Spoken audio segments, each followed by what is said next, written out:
হাউলিত অৰ্জুন চিলৰ হত্যাৰ ন্যায় বিচাৰি স্থানীয় ৰাইজৰ উজ্জ্বল প্ৰতিবাদ। পিতৃ স্বাৰ্থৰ দিনা হত্যা কৰা হৈছিল অৰ্জুন চিলক। আৰক্ষীয়ে লেহেমীয়া গতি তদন্ত কৰাৰ অভিযোগ। 2 দিন পূৰ্বে হত্যাৰ বলি হোৱা অৰ্জুন চিলৰ ন্যায় বিচাৰি প্ৰতিবাদত নামিল ৰাইজ। উই ৱান্ট জাষ্টিছ। অৰ্জুন চিলৰ হত্যাকাৰীক ফাঁচি দিয়ক আদি ধ্বনিৰে উত্তল ৰাজপথ। স্থানীয় ৰাইজে প্ৰতিবাদী সমতল কৰি আগবাঢ়ে থানা অভিমুখে। প্ৰতিবাদকাৰীয়ে হাউলি আৰক্ষী থানা ঘেৰাও কৰি সাব্যস্ত কৰে প্ৰতিবাদ। থানাৰ সন্মুখত কান্দি কান্দি প্ৰতিবাদ ৰাইজৰ। হত্যাকাণ্ডৰ অনুসন্ধানত আৰক্ষীৰ লেহেমীয়া ভূমিকালৈ ক্ষুব্ধ ৰাইজ। হত্যাকাণ্ডৰ 2 দিন পাৰ হোৱাৰ পিছতো আৰক্ষীয়ে উলিয়াব পৰা নাই কোনো সংসুত্ৰ। অতি শীঘ্ৰে হত্যাকাৰীক চিনাক্ত কৰি এই হত্যাৰ বিচাৰ নহ'লে তীব্ৰ আন্দোলনৰ হুংকাৰ ৰাইজৰ।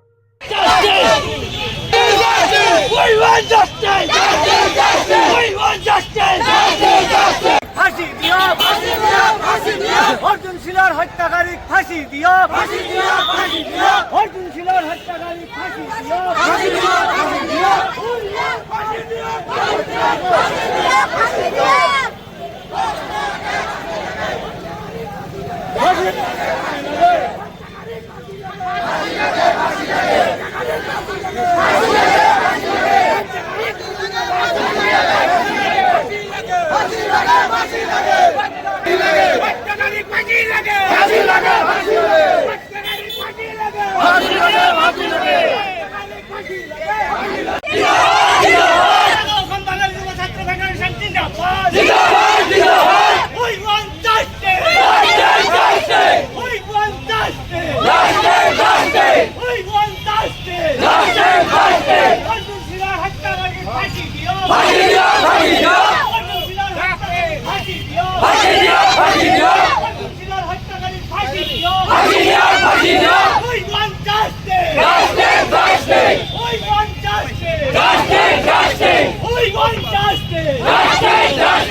দেখিবলৈ পালোঁ বা শুনিবলৈ পালোঁ, সঁচাকৈয়ে মৰ্মান্তিক ঘটনা।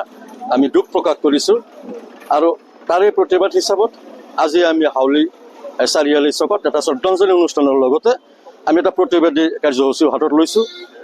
গতিকে যোৱাকালি আৰু আজিৰ দিন 2টা দিনে অতিবাহিত হ'ল। আজিলৈকে এই 2 দিনৰ ভিতৰত প্ৰশাসনে আমাৰ দোষী কৰায়ত্ব কৰিবলৈ সক্ষম হোৱা নাই। এইখিনিত আমি দাবী জনাইছোঁ অতি সোনকালে অহাকালিৰ ভিতৰত সোমবাৰৰ ভিতৰত দোষী কৰায়ত্ব কৰিব লাগে। আৰু এই যি ঘটনাটো ঘটিছে এইটো আমি সন্দেহ কৰিছোঁ এইটো পৰিকল্পিতভাৱে হত্যা কৰা হৈছে, এইটো মাৰ্ডাৰ কৰা হৈছে।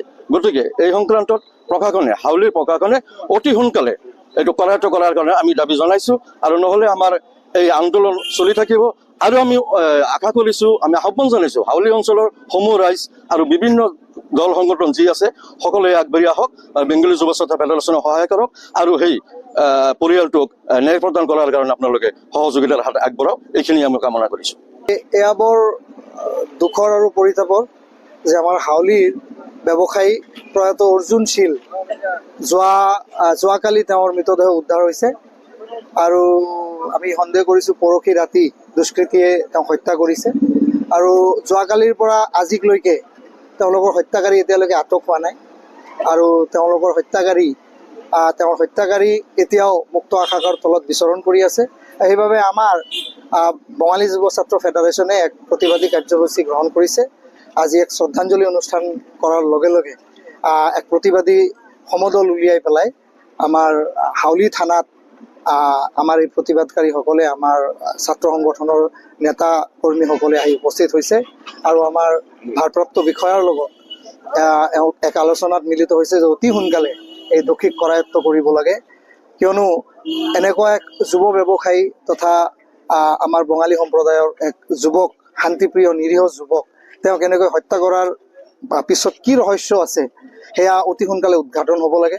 অন্যথাই আমাৰ এই যুৱ ছাত্ৰ সংগঠনে বঙালী যুৱ ছাত্ৰ ফেডাৰেশ্যন আৰু লগতে অন্য সংগঠনসমূহে আৰু বৃহত্তৰ হাউলিবাসী জনসাধাৰণে এক ব্যাপক আন্দোলন গঢ়ি তুলিব আৰু যিমান সোনকালে পাৰে আমাৰ পুলিচ কৰ্তৃপক্ষই এই দোষীক কৰায়ত্ব কৰিব লাগে। যিহেতুকে যোৱাকালিয়ে মৃতদেহ বৰামদ হৈছে, এতিয়ালৈকে হয়তো আমাৰ দোষী মুক্ত আকাশৰ তলত বিচৰণ কৰি থকাটো এক ৰহস্যজনক কথা। আমি আশা কৰিছোঁ আৰু যিহেতুকে আজি আমাৰ কৰ্মকৰ্তাসকলে ভাৰপ্ৰাপ্ত বিষয়াৰ লগত মিলিত হৈছে আলোচনাত, অতি সোনকালে সোমবাৰৰ ভিতৰত তেওঁলোকেও এটা সময় লৈছে, তেওঁলোকেও আমাক আশ্বাস প্ৰদান কৰিছে যে অহাকালিৰ ভিতৰত হয়তো নিশ্চয়কৈ এই অনুসন্ধান এক পূৰ্ণতা লাভ কৰিব। আমি চাওক, আমাৰ 12 জুলাই তাৰিখত আমাৰ বঙালী ভাতৃ অৰ্জুন শীলৰ মৃতদেহ পোৱা গৈছে। আমি সাধাৰণ ৰাইজ হিচাপে আমি যিটো ভাবিম সেইটোতো ঠিকেই আছে। আমাৰ কথা হ'ল প্ৰশাসনে সঠিক বিচাৰ কৰি কিনে যোনে দোষী তাক 70 কেপিটেল পানিছমেণ্ট এটা দিব লাগে।